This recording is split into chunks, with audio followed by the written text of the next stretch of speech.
গরুটা বানাইতে আসরের সময় লাগাই দিলা। ঈদ মোবারক চাচা। ঈদ মোবারক। এত রাগারাগি করতেছেন কি নিয়া? আরে গরুটা বানাইতে আসরের সময় লাগাই দিল, এখন এই চামড়াটা নিয়ে আমি কি করব? মনটা কইতেছে তগো চামড়া ওখানে ঝুলাই রাখি। চাচা, এত চিন্তা করণের কিচ্ছু নাই। গরুর চামড়ায় লাইগা থাকা চর্বি মাংসগুলি ভালোভাবে ছাড়াইয়া চামড়া প্রতি 7-8 কেজি লবণ ছিটাইয়া সংরক্ষণ করলে অনেক দিন পর্যন্ত চামড়া ভালো থাকে।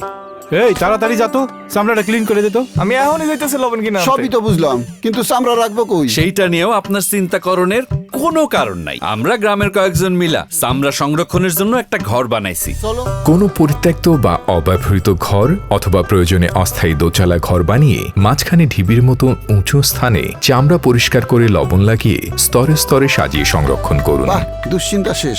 আমাদের পশু চামড়াও এখানে রাখবো, কিন্তু এই পরিস্থিতিতে পরিবহন করবে কি করে? চামড়া একটা পচনশীল পণ্য, এটা পরিবহনে কোথাও যেন কোনো বাধা না হয় সে ব্যবস্থাও সরকার করেছে। জনস্বার্থে বেসিক শিল্প মন্ত্রণালয়।